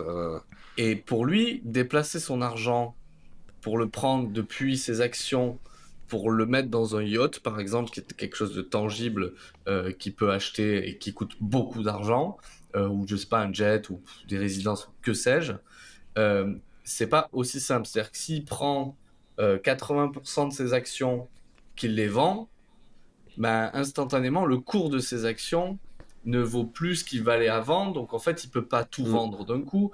Donc en fait, c'est pas genre juste la fortune est estimée à 300, 3000 milliards et il a 3000 milliards. C'est-à-dire que s'il veut s'en servir, il peut pas nécessairement la louer comme il veut, où il veut, et notamment dans des biens de consommation. Mais surtout Donc, lui en plus, parce que si toi, imagine toi, t'es milliardaire aussi en actions Amazon. Je pense pas, mais imaginons que ça soit le cas. Si tu vends 1 milliard d'actions comme ça du jour au lendemain pour t'acheter un méga yacht, tu vas faire baisser le prix de l'action Amazon. Ok? Donc déjà, toi, si tu as 1 milliard d'actions aujourd'hui, si tu le vends, tu vois, comme un ouf, tout dans la même journée, tu vas déjà pas récupérer 1 milliard. Mais si Jeff Bezos le fait, c'est si je peux encore me pire. permettre, en plus, il faudra que je trouve des brokers, des market makers qui vont accepter de m'aider à faire cette transaction, qui vont me coûter de l'argent. C'est Ouais. même pas un truc qu'on fait comme ça. Enfin, ça, les gens. Plus l'État qui, au passage, qui taxera. Qui va venir taxer ma plus-value. Après, ça dépend si ces actions, je les ai en propre ou si je les ai dans une compagnie. Enfin bon, bref. Ouais, mais ce que je voulais dire, c'est vrai ce que tu racontes, mais c'est pas là où j'allais. Là où j'allais, c'est que si toi tu fais ça, tu vas déjà faire baisser le marché et tu vas avoir des frais associés à ça, tu vas pas récupérer 1 milliard. Mais si Jeff Bezos le fait, c'est encore pire. Parce que si les gens voient Jeff Bezos vendre une quantité absurde d'actions Amazon, ils vont se demander qu'est-ce qu'il voit? Il y croit plus en son entreprise? Qu'est-ce qu'il sait que je sais pas? Est-ce que Amazon va exploser la semaine prochaine et qu'il veut exit le plus vite possible? Enfin, tu vois, tu sais pas. Si Jeff Bezos le fait, ça va poser beaucoup plus de questions que si toi tu le fais. Et donc l'impact sur le cours va être beaucoup plus important que si toi tu le fais. Est-ce que je voudrais un run bank, un run bank. C'est un run bank. C'est pas la même chose, mais oui. C'est dans l'idée, c'est un peu ça, quoi. Mais il faut aussi comprendre un truc, c'est qu'une action, c'est une monnaie. C'est comme une monnaie. Ouais. C'est-à-dire que ce que vient de décrire Amaury, c'est la confiance que le marché a dans l'action Amazon.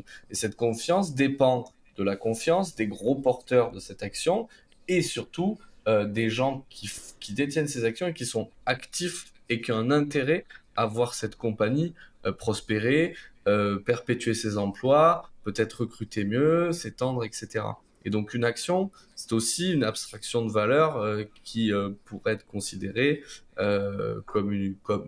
presque comme une monnaie, même si c'est pas sa fonction. Mais c'est une monnaie, tu l'as bien dit, il y a une sorte de triptyque pour que ça considère que ce soit une monnaie. Mais une action, ça dispose de propriétés similaires. Je ne sais pas si je suis clair, voir si c'est intéressant. Tout à fait. Mais c'est quelque chose que les gens doivent comprendre. Oui, tout à fait, tu as raison.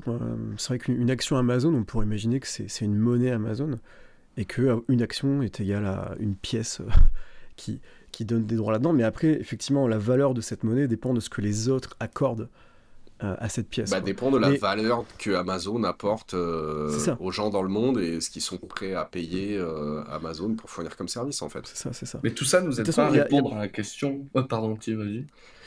Tout ça, ça dépend, il y a plusieurs sens du mot pourquoi, ça vient répondre par quel mécanisme. Mais ça répond pas dans quel but ou je sais pas. Mais est-ce qu'il y a un but? Est-ce que c'est pas juste un side effect? Dans quel but? Je te dirais, c'est comme ça, quoi. Ouais, voilà. Ouais. C'est juste que s'il n'y a pas de milliardaires, potentiellement, ça veut dire qu'il n'y a pas de monnaie, en fait, et qu'il n'y a pas de système économique. En tout cas, il faut en inventer un autre, quoi. Non, mais le système est assez bien fait. Par exemple, je sais pas, imaginons qu'on ait une guerre. Bah, automatiquement, tous ceux qui sont capables de produire des armes vont s'enrichir. Parce qu'ils vont répondre à un besoin essentiel. Et je sais pas, dans la nature, c'est exactement pareil. Le corps humain, le moment où tu tombes malade, tu montes en fièvre et ton corps shut down. Il y a énormément de fonctions qui se mettent en pause, ou en tout cas qui tournent à bas régime. Et par contre, ton système immunitaire, lui, accélère. Donc le système immunitaire fonctionne mieux lorsqu'on monte en fièvre. C'est pour ça que la fièvre est bien foutue. Elle est faite pour créer un environnement hostile pour tous les microbes et les virus qui t'attaquent. Mais ton système immunitaire, lui, fonctionne mieux quand t'es un peu plus chaud. Et donc, il y a tout un système qui dit « Waouh, là, je suis en temps de guerre, j'ai besoin de redistribuer l'énergie là où il faut, et donc je vais shut down certaines fonctions. » Donc du coup, on a froid aux extrémités parce que le sang va moins circuler dans les doigts, dans le nez, dans les oreilles. Et c'est assez bien foutu, tout ce système-là, tu vois. Et après, ça se renormalise lorsqu'on n'est plus malade. Et donc, c'est pas juste en temps de guerre. Enfin, si on revient au truc de l'économie, bien sûr. Si demain il y a des voitures électriques, enfin d'ailleurs il y a des voitures électriques aujourd'hui, mais tu vois, s'il y a plus de demandes pour les voitures électriques demain, bah, ça veut dire qu'il y a plus de demandes de chargeurs, ça veut dire qu'il va sûrement y avoir des demandes pour des transformateurs électriques et des choses comme ça. Enfin, il y a toute une supply chain qui se crée derrière, quoi. Tout à fait. Donc, et après, du coup, le side effect, c'est que oui, du coup, les gens capables de faire ça deviennent milliardaires, mais c'est normal qu'ils centralisent énormément de ce système qui donc tourne, hein, c'est un circuit, l'économie. L'argent ne disparaît pas une fois qu'on l'a consommé, une fois qu'on l'a alloué pour acheter quelque chose. Je sais pas, quand on achète une PlayStation, et les 500 balles sont dans la poche de Sony, qui lui-même va le dépenser dans la poche des producteurs. Oups, ma lumière est partie. Je vais remettre ça. Qui eux-mêmes vont le mettre dans la poche des farmers. Oh, attendez, je fais une pause, je vous remets ça. Ok, je vais saisir l'opportunité parce que je disais qu'on avait discuté l'inflation plus tôt. Je disais qu'on avait un peu simplifié parce que ça dépend pas juste de la masse monétaire. En fait, ça dépend de la masse monétaire en circulation et de la vitesse à laquelle elle circule. Et là, pour le coup, par rapport aux milliardaires, ça devient important parce que si tu as des gens ou des entreprises d'ailleurs qui accumulent une grande quantité de capital, en fait, ça rend tout le monde plus riche. Ça a un effet déflationniste parce que cet argent qui est plus en circulation, il vient plus chasser des biens et des services dans l'économie. Donc l'argent qui reste en circulation vaut plus cher en fait. Et si demain tu disais à ces gens-là, tout ton argent que tu stockes là, parce que t'es milliardaire, tu dois le dépenser. En supposant que c'est vraiment de l'argent et pas des parts dans des entreprises ou quoi, mais par exemple Apple a plus de 10 milliards stockés en Irlande, donc ils savent pas quoi faire. Par exemple, si on disait à Apple demain, tu dois dépenser ces 10 milliards d'euros que tu as en Irlande, et ça aurait un rapidement, inflationniste tu dois les l'euro. dépenser. C'est ce que tu dis, c'est qu'ils doivent les dépenser, mais dans une très courte période. Parce que s'ils dépensent même si c'est une plus longue période, l'effet sera moins brutal, mais l'effet sera le même. Il sera quand même là, oui, c'est vrai. Ça sera juste sur une échelle de temps plus longue. Parce que on a augmenté la masse monétaire en circulation. Et donc ça, c'est plutôt en faveur de l'intérêt d'existence des milliardaires. Alors que ce soit, là, tu prends en l'occurrence, c'est une entreprise qui peut stocker cette valeur, mais ça peut être aussi un individu. Ça peut être un milliardaire, ouais. Mais le truc, c'est qu'on se dit, il y a tout cet argent que les milliardaires, ils ont. Si on le prenait et qu'on le mettait dans autre chose, on serait tellement riche parce que on regarde le prix de ces autres choses et on se dit, ça coûte tant. Par exemple, on pourrait prendre tout l'argent des milliardaires et puis nourrir tous les gens qui ont du mal à se nourrir à la fin du mois, par exemple. Tu peux dire, on fait ça. Sauf qu'en fait, ce qui se passerait en pratique, c'est qu'il n'y a pas plus de bouffe. Tu vois, et donc la bouffe deviendrait, si tu te mettais à faire ça la semaine prochaine, la bouffe deviendrait beaucoup plus chère et tu pourrais toujours pas le faire. Tout à fait. Parce que tu n'auras pas créé de nouvelle bouffe. Bien sûr. Ce qui compte, c'est produire plus de choses, en gros. Oui. Oui. Et d'ailleurs, autre chose là-dessus, pareil, je vais faire l'avocat du diable des milliardaires, mais je trouve ça quelque part quelqu'un qui est milliardaire et donc logiquement, c'est plutôt un bon allocateur de capital. C'est quelqu'un qui a réussi à prendre du capital et à le rendre extrêmement utile à l'humanité. Normalement, on ne peut pas devenir milliardaire si on n'a pas été utile à des millions de personnes, en fait. C'est assez rare.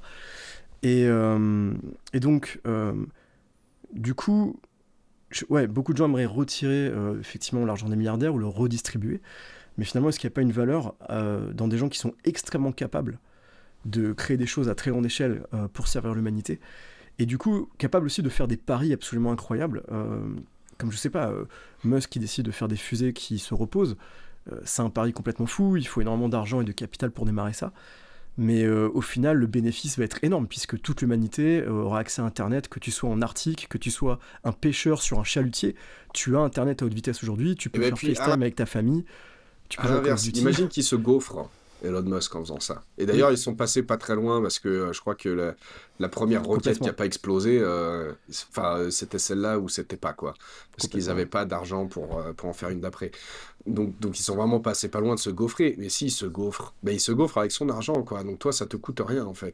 Tout à fait. Hmm. Tout à fait. En tout cas, Donc, très intéressant, mais je pense qu'on répond là au final à la question. Enfin, on ne dit pas si c'est bien ou mal, mais en tout cas, on voit l'intérêt qu'il y Mais a. je pense que c'est une erreur, hein, cette histoire de dire c'est bien ou mal. Mhm. Parce que tu vois, on se dit pas, bon, si tu sautes d'un immeuble, tu vas t'éclater en bas, est-ce que c'est bien ou mal? Bon, c'est comme ça, quoi, en fait. C'est les règles de la physique font que c'est ce qui va se passer. Et puis après, bah, tu prends tes décisions en conséquence, quoi. Tu te dis, bah, Mhm. je saute pas, du coup. Ça peut être une mauvaise idée. Mais- Là, c'est mais pareil. t'as raison. Mhm. Pardon, finis ta démonstration.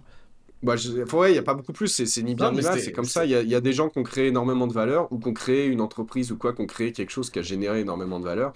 Du coup, ça a dirigé des flux monétaires dans cette direction qui sont énormes. Et ben, c'est comme ça, quoi. C'est un indicateur. C'est un indicateur qui montre qu'il y a beaucoup de valeur qui a été créée à cet endroit-là. Mhm. Non, mais c'est une assez bonne conclusion aussi pour notre discussion au total. C'est que tu peux pas. Ce que tu dis, c'est que les effets du système monétaire qu'on a conçu depuis des dizaines de milliers d'années, parce que là, on parle pas on parle de l'évolution de l'argent depuis toujours, là, aujourd'hui, on a des milliardaires type Musk ou Bezos, mais je pense que du temps des Perses, du temps des Égyptiens et de Rome, il y avait aussi le même schéma. Et ce que tu dis, c'est dire, bah, on ne peut qu'observer les effets de l'économie, l'utilisation de l'argent, de la production de valeur, etc. Et ces effets, ce sont ceux-là. Et ils ne sont pas nécessairement malsains ou dangereux. Ils sont juste ce qu'ils sont. Et en effet, si tu veux plus de milliardaires, bah, il faut qu'il y ait plus d'argent. Et s'il n'y a plus d'argent, Bah, ou alors, il faut ça va être un que peu tu relou, empêches quoi. des choses de grande valeur d'être créées, et ça, c'est dommage parce que. Et c'est encore pire. Ouais, voilà, c'est encore pire. Euh, Hmm. Ou alors que Oui, tu casses le thermomètre. Mais le truc, c'est que si tu casses le thermomètre, tu vas avoir des trucs de grande valeur créés aujourd'hui, mais tu vas peut-être plus en avoir demain, parce que ça veut dire que tu supprimes la capacité des gens à envoyer les ressources vers là où elles vont créer le plus de valeur. Est-ce que pour terminer, j'aimerais bien prendre un petit exemple. Par exemple, Xavier Niel, donc milliardaire français. Il a 10 milliards à peu près de ce que je vois sur Forbes. C'est une estimation, évidemment, Forbes ne connaît pas le vrai chiffre. Ouais, je crois que c'était Mais, plus 6-7, mais évidemment, ça dépend à qui tu demandes. Alors, arrondissons à 10, c'est juste pour l'exemple en tout cas. Mais sachant qu'il y a 70 millions de Français, 10 milliards, ça fait quoi? Ça fait 150 Donc, il a balles par créé Français. 150 euros par personne. 150 euros par Français. Voilà. Mais je Donc, pense qu'il a bien créé ça parce que si tu regardes, Mais largement. rien qu'avec Free Mobile, Exactement. un abonnement équivalent à ce que tu as pour 20 euros chez Free Mobile à l'époque où Free Mobile s'est lancé, ça valait 80 euros par mois, quoi, facile. 80, peut-être Bien même sûr. plus. Non, on va dire 80. Donc tu gagnes 60 balles par mois depuis que c'est Sur sorti. des Donc en millions. fait, en 2 mois, tu as déjà gagné, enfin, via VNL, tu as déjà apporté plus de valeur que ce qui s'est enrichi lui-même. Et ça fait bien plus de 2 mois qu'il c'était lancé quand Free Mobile, c'est quoi? C'est 2006, un truc comme ça? Ah non, c'est 2009 en fait. Hein. C'est 2009. Donc ça fait un peu plus de 15 ans, quoi. Donc il a créé, mais de multiples fois, la valeur de ce quoi il s'est enrichi pour les Français qui sont abonnés chez lui, en valeur. depuis qu'il est... Et c'est juste avec Free Mobile, quoi. Après, bon, t'as Free, Ouais. avec, tu vois, l'invention de la box et machin. Et donc, imaginons dans un cas où certains aimeraient, par exemple, confisquer tout cet argent de force et le redistribuer, ça ferait que 150 balles par personne. Et je suis pas sûr qu'on y gagne au change en perdant Free comme acteur en France, par exemple, parce que Mhm. retirer cet argent tuerait Free, très probablement. Voilà, bah ça veut dire que tu repasses à 80 balles par mois pour ton abonnement Voilà, mobile, quoi. exact. Donc t'es Mais plus riche Ben, pendant 2 mois, et puis après t'es plus pauvre, en fait, hein. j'avais une Exactement. question, Ben. Est-ce que Tim nous aurait pas encore sorti sa botte magique qui est l'ordre de grandeur, qui nous sort à chaque podcast pour asséner des vérités Mais au visage de nos viewers. moi, je trouve que c'est un outil formidable, l'ordre de grandeur. Donc, et hélas, mal maîtrisé par bien trop de gens. Donc, chaque fois que Tim sort l'ordre de grandeur de son slip, je suis très content. Ça remet Non, mais les points sur c'est- les i. Non, mais je trouve c'est- ça. En vrai, je trouve que par exemple, les budgets d'État, tu sais, quand l'État dit qu'il alloue tant à l'éducation, etc., je trouve qu'on ne devrait même pas parler en milliards. Enfin, ce serait intéressant de normaliser ça par capita, par français. Hmm. Et si on voit qu'en fait, un Mm. budget de 150 milliards à l'éducation, en vérité, ça fait, je sais pas, 10 000 balles par français qui est alloué aux retraites. Et du coup, on comprendrait mieux un petit peu les ordres de grandeur, parce que je pense que dans la tête d'un Français, 1 milliard, il sait pas trop ce que c'est. D'ailleurs, il y a eu un très bon exemple il y a quelques C'est jours. pas que les Français, ouais, c'est Ah. même les gens, c'est Ouais. même les gens qui font le budget, quoi. Je Voilà, sais, exactement, je exactement. sais de quoi tu vas Exactement. parler. On a vu des gens qui travaillent au ministère de l'économie, etc. Et on leur pose ce que c'est 1 milliard et ils ont même pas eux-mêmes l'ordre de grandeur en tête. Et pourtant, c'est leur job tous les jours. Donc, je trouve que, en fait, pouvoir ramener ça à des valeurs un peu plus compréhensible pour Mais nous, c'est notre pas le cerveau mec humain, à c'est qui on toujours lui dit pratique. il y a combien de zéros dans 1 milliard. Si, c'est à Tout ça que à je pensais, fait. ouais. Ouais, Oui, mais pareil. c'est pas, C'est- il est au budget là. C'est le mec de la LFI là sur Thinkerview. Ouais, bah, il bosse, C'est ça. comment c'est, là, il y a un groupe à l'Assemblée Et nationale il dédié fait au comme ça, budget, il dont fait j'ai oublié le nom. alors 1, 2, 0, de 100, Oui, et de il sait 1000. pas, il sait pas. Ouais, c'est catastrophique. Pour les gens qui savent pas, c'est Oui. 9, la Oui. réponse. Et du coup, Voilà, bah ça nous écoute. fait quasi une conclusion. Ça en finit sur du trolling d'hommes politiques. Bravo. Bien joué, les gars. Enfin, non, à moins que En même vous temps, ayez cette année, c'est encore. assez facile, hein.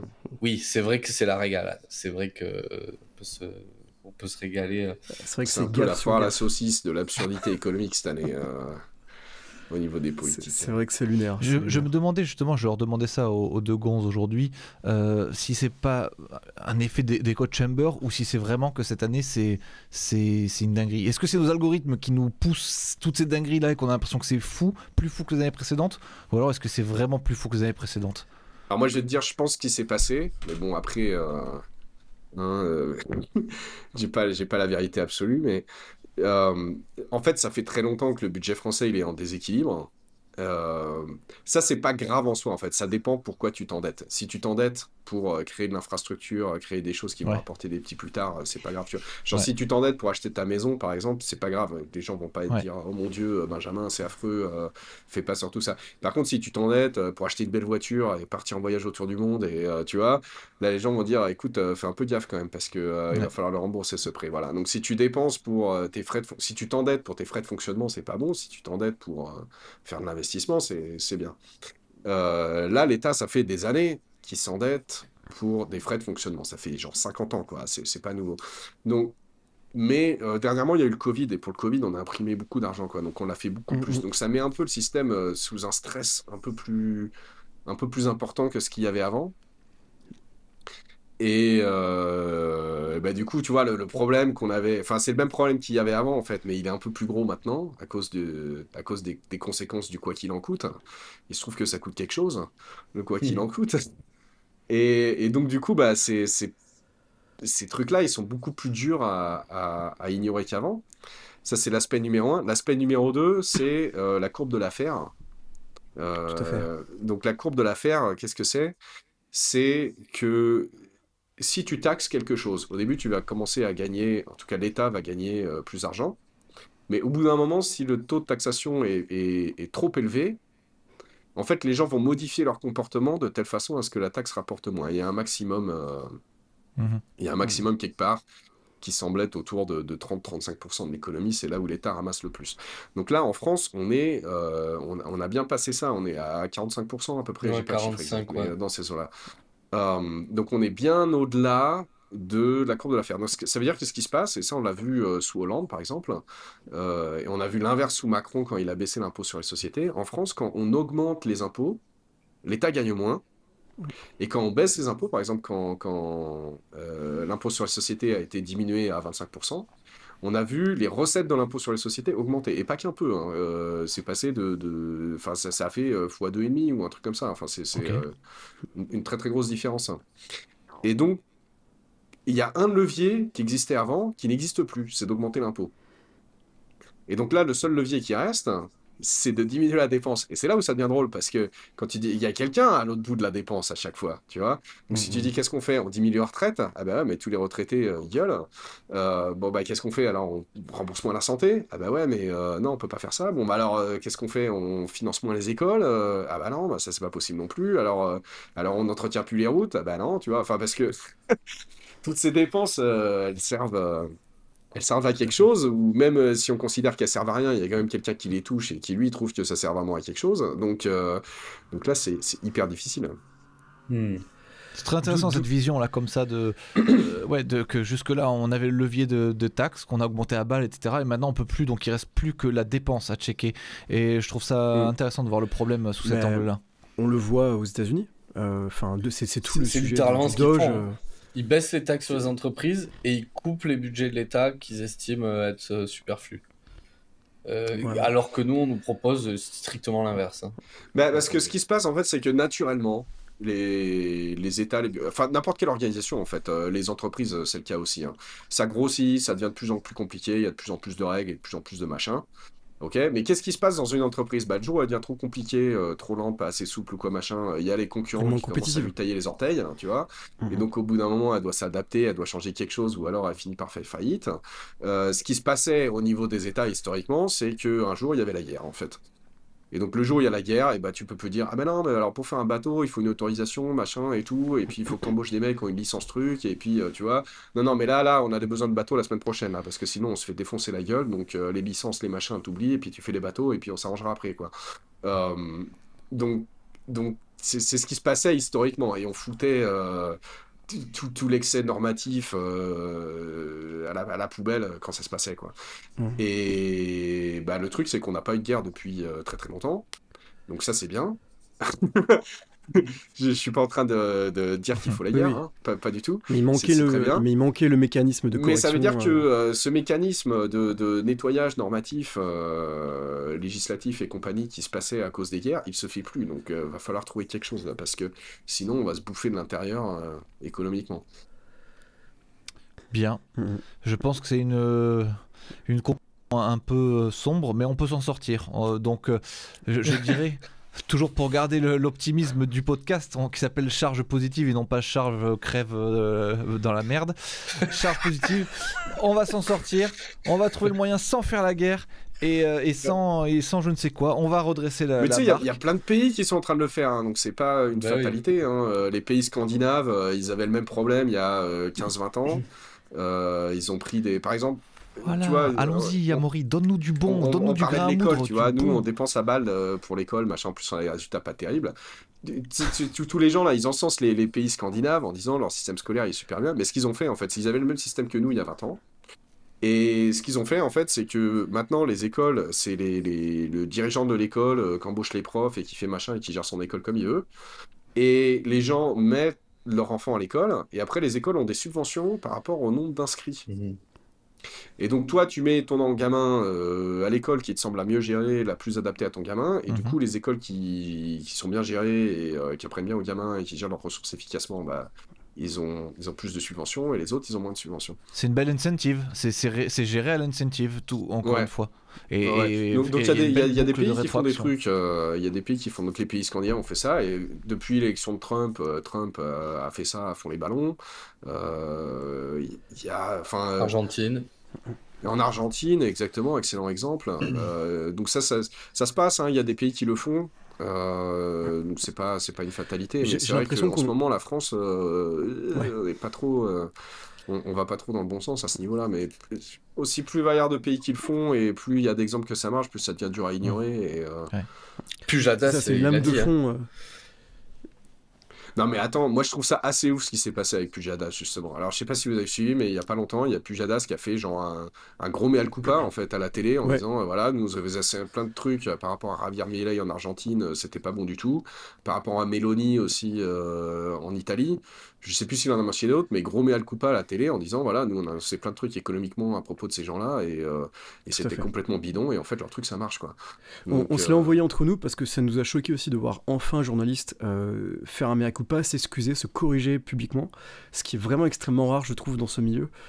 moi, ça a Et c'est vrai, énormément quoi, c'est vrai augmenté que l'image que j'ai de Pujadas. Hein. Ben, J'avais moi, pas une aussi. très bonne image de lui avant, mais maintenant j'ai Ben plutôt ouais. une bonne image de moi lui. aussi. Fallait C'est avoir pareil. des couilles pour faire ça, hein, quand même. Oui, mais ça fait du bien de voir en tout cas qu'il y a une normalisation. C'est-à-dire que c'est vrai que quand Millet est arrivé avec sa tronçonneuse, c'est vrai que tout le monde a dit l'extrême droite, il est taré, c'est un populiste.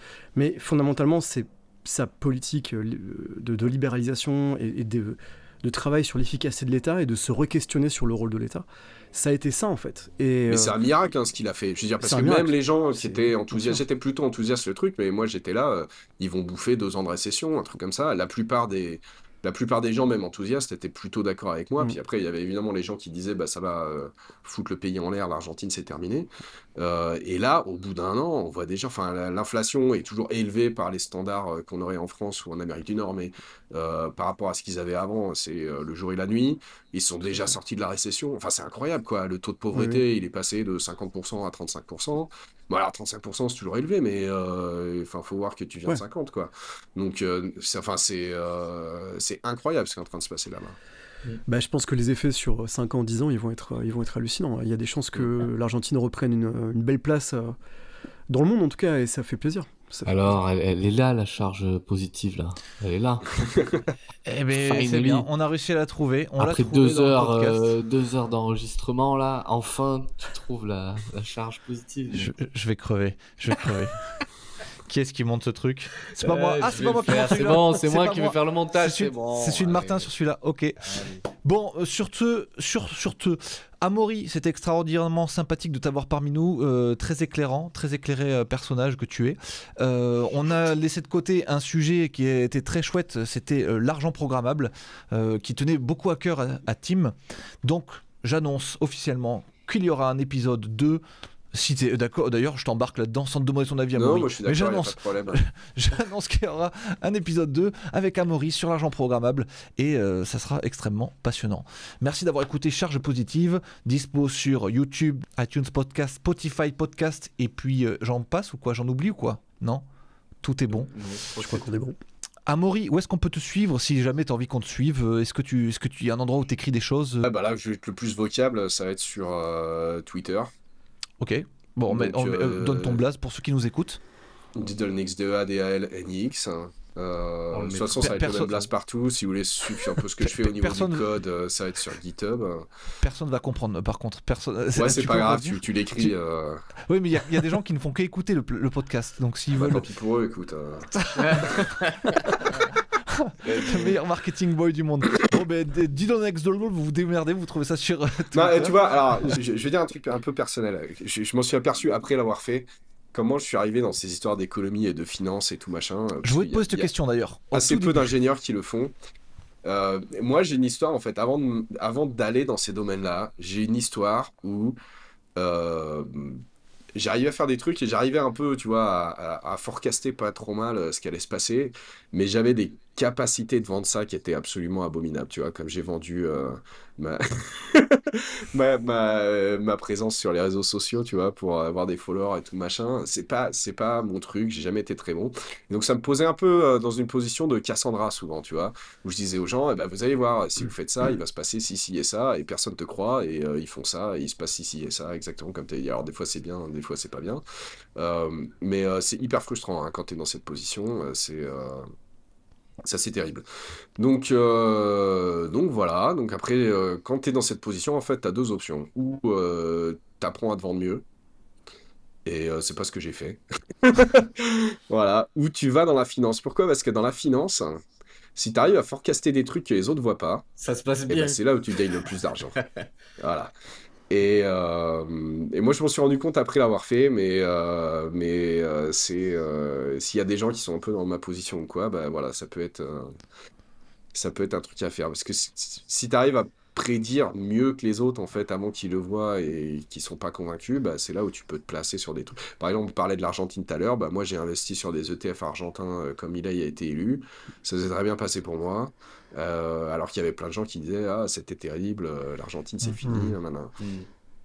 Quand tu vois des trucs qui se passent comme ça, que tu es dans la finance, bah, c'est très bien justement. Et pour revenir au marché, qui est une machine à traiter l'information, quand tu fais ça, t'apportes cette information au marché aussi. Et du coup, c'est une façon aussi d'affecter les flux, l'allocation des ressources par rapport à ce que tu sais, sans avoir besoin de convaincre les gens. Tout à fait. C'est clean. Je trouve que c'est une belle conclusion. Super conclusion. Prenez-en de la graine. Si vous êtes une burne en marketing, allez en finance. Mais par contre, dans les deux cas, surtout n'utilisez pas votre argent. N'importe quoi avec. L'inverse n'est pas vrai. Pauvre comme Job. Bon. Right. Très bien, merci beaucoup à tous les gars. Merci beaucoup à Maury d'être venu sur notre podcast. Merci Tim, merci Ben d'avoir été patient. Merci à tous. À bientôt. Merci à tous. Ciao.